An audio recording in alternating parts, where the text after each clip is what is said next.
மனம் வந்து கண்களுக்கு புறப்படாத உயிர் அப்படின்னு சொல்லியிருக்கீங்க சார். ஆமாம் சாமி. அப்போ கோமா ஸ்டேஜில் இருக்கிறவங்களுக்கு மனம் இல்லை இல்லை அப்போ ஆனால் உயிர் இருக்குல்ல? உயிர் இருக்கும், மனம் இல்லை. அப்போ அது எப்படி சார்? ஆமாம் சாமி. இப்போ நான் என்ன அதையே சொல்லியிருக்கிறேன் சாமி. உயிர்ன்றது பிராண காற்று.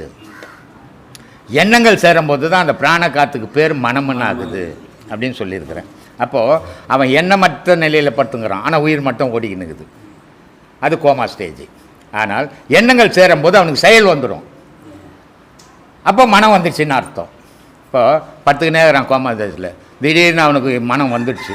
கோமா ஸ்டேஜ் தெரிஞ்சு மனசு பிரிஞ்சிடுச்சு. அதுலேருந்து பிரியும்போது அம்மா எங்கே இருக்கிறாங்க, அப்பா எங்கே இருக்கிறாரு, அண்ணன் எங்கே இருக்கிறான், தம்பி எங்கிறான், சம்சாரம் எங்கே இருக்கிறான். அப்போது மனம் வந்துடுச்சு. மனம் வந்ததால் செயலை விரும்புது. அப்போது மனம் இருந்தால் தான் உலகத்தின் செயல், மனம் இல்லைனா உலக செயல் இல்லை. ஆனால் இதில் ஞானிக்கும் அஞ்ஞானிக்கும் என்ன வித்தியாசம்னா, மனம் இல்லைன்னா அஞ்ஞானி பிணமாக மாறிடுவான். ஆனால் ஞானி என்ன பண்ணுறான், மனம் இல்லைன்னா ஞானியாக மாறி போகிறான். ரெண்டு பேரும் உயிர் இருக்குது. மனம் இருக்கிறவனுக்கும் உயிர் இருக்குது, ஆன்மா இருக்கிறவனுக்கும் உயிர் இருக்குது. ஆனால் இந்த மனத்தை எதுலேருந்து அது பிறந்ததோ அதில் எடுத்து இணைச்சிட்றான். இணைக்கிறதுக்கு அவனுக்கு குறைஞ்சது 50 வருஷம் 40 வருஷம் 30 வருஷம் தேவைப்படுது. அதை இணைச்ச பிறகு தான் அவன் மனம் இல்லாத நிலையில் வரான். அப்போ அவனுக்கு மனம் இல்லாத நிலையில் இருக்கிறவனுக்கு துன்பம் இன்பம் இல்லை, இரவு பகல் இல்லை, ஆரம்பம் முடிவு இல்லை, இப்படி வாழறான். இந்த மனம் இருக்கிறவனுக்கு இது எத்தனையும் இருக்குது.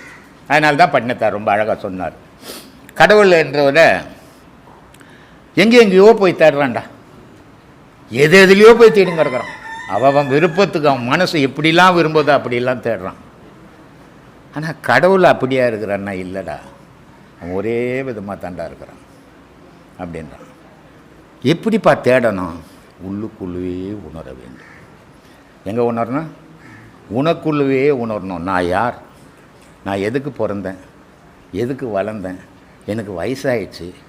இப்போ என்னை எல்லோரும் என்ன பண்ணுறாங்க, டே பையான்னு கூப்பிட்டாங்க, குழந்தைன்னு கூப்பிட்டாங்க என்னை இளமையில். அப்புறம் என்னங்க வாங்க போங்க வாயா போயானுங்க. இப்போ வா தாத்தா போ தாத்தா. இந்த 3 பிறப்பு எதுக்கு எனக்கு? இந்த 3 நிலைக்கு தாண்டி மரணம்னு ஒன்று இருக்குது, அது ஏன் வரணும்? இந்த சாகரத்துக்கோசமாக நான் பிறந்தேன் அப்படின்னு தனக்குள்ளவே சிந்திக்க ஆரம்பிச்சுங்கன்னா உண்மைகள் விளங்கிடும். செத்தது எது அப்படின்றது புரியும். இப்போ என்ன நினச்சின்னுக்கிறோம், செத்துடுறோமே, நம்ம பொண்டாட்டியை விட்டுடுறோமே, நம்ம சொத்தை விட்டுடுறோமே அப்படின்னு நினைக்கிறீங்க. சாகவே இல்லை. நீங்கள் செத்தா பிறக்க போகிறதே இல்லை. நீங்கள் செத்துட்டா பிறக்க போகிறதே இல்லையா? அப்போ சாகவே இல்லை நீ. அப்போ எது சாகுது? உடல் தாண்டா சாகுது, உன் ஆன்மா சாகவே இல்லைடா. இந்த சாகாத ஆன்மாவை வச்சுக்கின்னு நான் செத்து போகிறேன்னு சொல்லி கிடக்குறேடா. எவ்வளோ அறியாமல் இல்லைடா இருக்குடா. ஒரு புது ஷர்ட்டு தச்சு போட்டேன், ரொம்ப அழகான ஷர்ட்டு போட்டது. 4 கல்யாணத்துக்கு போனேன், கம்பீரமாக இருந்தது. ஆனால் கீஞ்சி போனால் அந்த புது ஷர்ட்டு நல்ல ஷர்ட்டு இவ்வளோ கல்யாணத்துக்கு போன ஷர்ட்டுன்னு போட்டு போவியா? போட மாட்டேன். அதை தூக்கி போட்டுட்டு வேறு ஷர்ட்டு போட்டுக்குவேன். இந்த ஆன்மா இந்த உடல்ன்ற ஷர்ட்டை அப்பப்போ தூக்கி போட்டு வேறு புது ஷர்ட்டு தச்சு மாட்டிங்குதுடா போடா அப்படின்ட்டான். அதனால் சொல்கிறான், உள்ளுக்குள்ளே உணர வேண்டும், உள்ளும் புறம்பும் அறிய வேண்டும், மெல்ல கனலை எழுப்ப வேண்டும், வீதி புனலில் செலுத்தம். வீதினா முதுகு தண்டு வழியாக செலுத்தணும். வீதின்றது முதுகு தண்டு. வீதி புனலில் செலுத்த வேண்டும், கள்ள புலனைந்தும் கடிந்து விட்டு. கள்ள புலனாம் திருட்டு போகிற புலன்கள்லாம் இது. அதனால் இது 5ஐயும் அழிச்சிட்டு ஆன்மாவோடு இணைஞ்சிட்றா. அதாண்டா கடவுளை பார்க்கறதுக்கு வழின்ட்டான். இப்படி போனோம். இது பேசணும். இப்போ 2 நிமிஷத்தில் இவ்வளோ விஷயத்தை பேசி முடிச்சிட்டேன். ஆனால் இது 2 நிமிஷத்தில் பேசின விஷயங்கள் முடியுமா அப்படின்னா 2 பிறவி கூட தேவைப்படலாம். இதுக்கு 8 வயசில் ஞான சம்பந்தருக்கு ஞானம் பிறந்தது. 8 வயசு, ஒன்றுமே தெரியாது. கடவுள் ஒன்று இருக்குதா இல்லையான்னு தெரியாது அவருக்கு.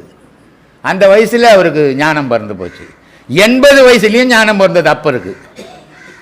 காஞ்சிபுரம் வராங்க, ஞான சம்பந்தர் வந்துக்கிறாரு.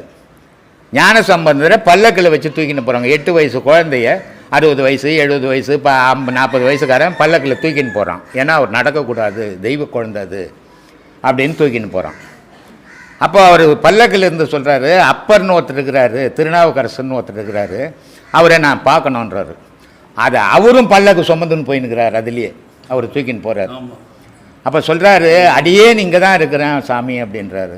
இறக்குடா நீட்டு, என்ன பாவத்தை பண்ணிட்டியே, எனக்கு பாவத்தை சேர்த்துட்டியே, உன் வயசுக்கு என்னை தூக்க தகுமா அப்படின்றாரு. இல்லை ஐயா, நீ தாய்ப்பால் குடித்தவன். தாய்னா இங்கத்தி தாய், பெற்ற தாய் இல்லை, அங்கத்தி தாய். உண்மையான தாய் அது, ஒரே தாய் தான் உலகத்துக்கு. அந்த அமிர்தத்தை குடிச்சதால உங்களை தூக்கத்தில் தவறு இல்லைன்றார். அதுக்கப்புறம் 2 பேரும் சேர்த்து போகிறாங்க. இனிமேல் உங்களை யாருமே திருநாவுக்கரசர்னு கூப்பிடக்கூடாது, அப்பர்னு கூப்பிடணும், அவர் தான் பேர் வச்சது. ஆனால் அப்படிப்பட்ட மகானுக்கு திருக்காட்டுப்பள்ளியில் மனஸ்தாபம் வந்துச்சு. அடைச்சி வச்ச இந்த கோவிலை இவர் 10 பாட்டு பாடி திறக்கிறாரு, அவர் ஒரு பாட்டு பாடி மூடுறாரு. அப்போது அங்கே ரெண்டு அவ்வளோ பெரிய மகானுக்கு கூட சின்ன சஞ்சலம் வந்துடுச்சு. ஐயா இனிமேல் நீங்கள் 2 பேர் நம்ம 2 பேரும் ஒன்றா உதவாது, ஏன்னா வேற்றுமை வந்துடுச்சு. உங்கள் வழியில் நீங்கள் போகணும், என் வழியில் நான் போகணும், பிரிஞ்சிட்டாங்க 2 பேரும். இப்படி மகானுக்கே இந்த வேற்றுமை இருக்கும்போது அஞ்ஞானிக்கு வேற்றுமை வராதான் சாதாரண விஷயம்.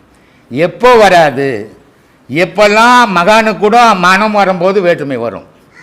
எப்பெல்லாம் இந்த மனம் போய் ஆன்மாவோடு சேரும்போது வேற்றுமை போயிடும். ஏன்னா உலகம் ஒன்றாவே தெரியும் அவனுக்கு. உலக மக்கள் உயிரினம் எதுவும் தெரியாது, கடவுள் மட்டும் தெரியும். அங்கே எங்கே வேற்றுமைக்குது?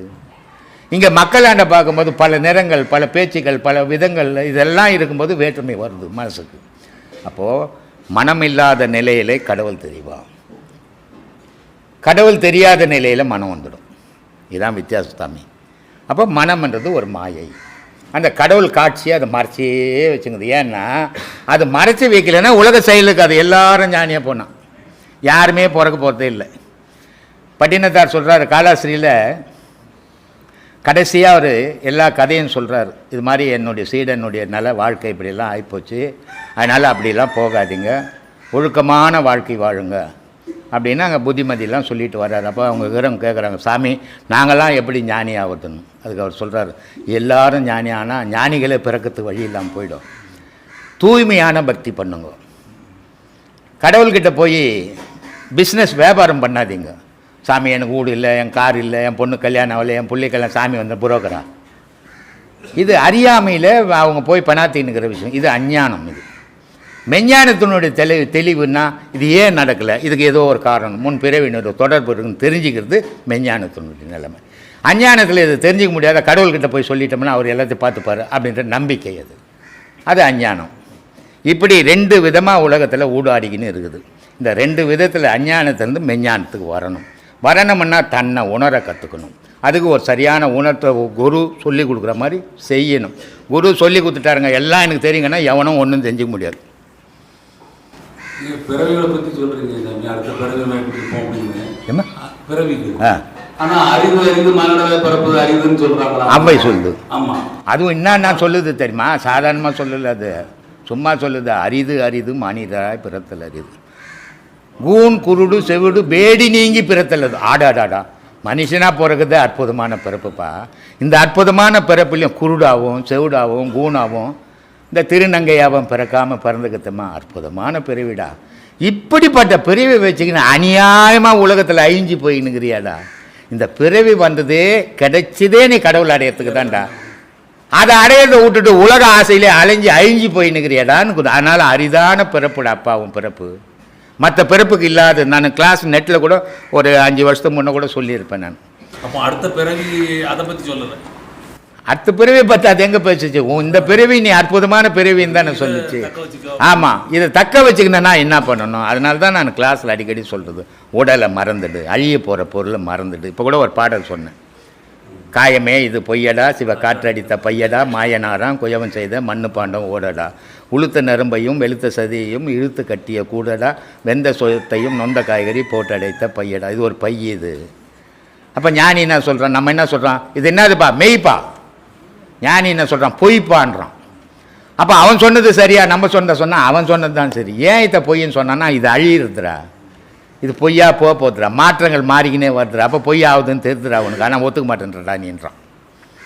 அதனால் இது பொய் பொருள், ஆனால் உள்ள மெய்ப்பொருள் இருக்குது, அதை தேடுறா, இதை வச்சுக்கணும். இதுக்கு தான் சிவவாய்க்கர் சொன்னார், ஓடம் உள்ள போது ஓடி உலாவலாம், ஓடம் உள்ள போது உறுதி பண்ணி கொள்ளலாம், ஓடம் உடைந்து போனால் ஆடும் இல்லை கோலும் இல்லை அனாதை என்ன.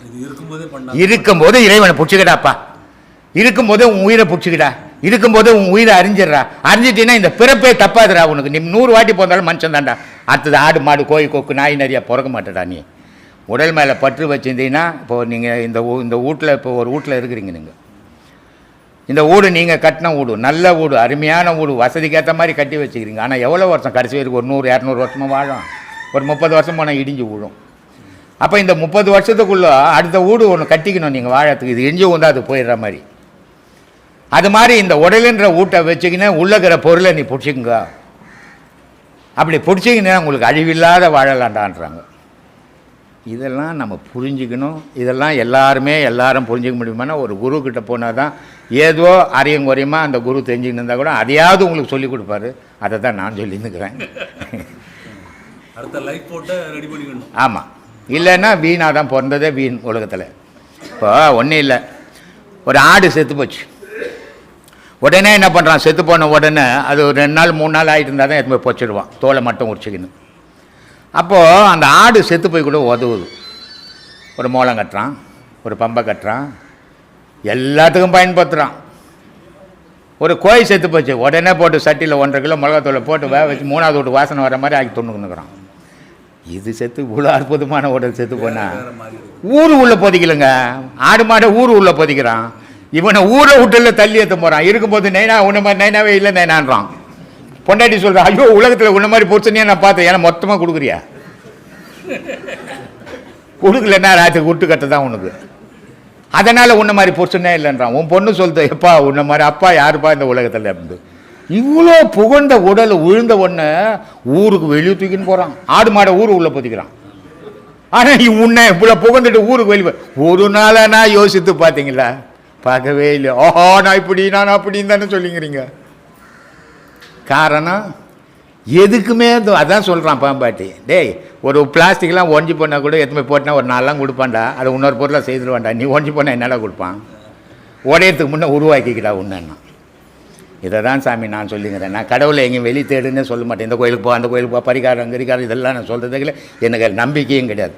கடவுள் மனுஷனுக்குள்ளே இருக்கிறேன், அது ஊர்ஜிதமான உண்மையா நான் உணர்ந்தேன், பார்த்தேன், அனுபவிச்சேன்.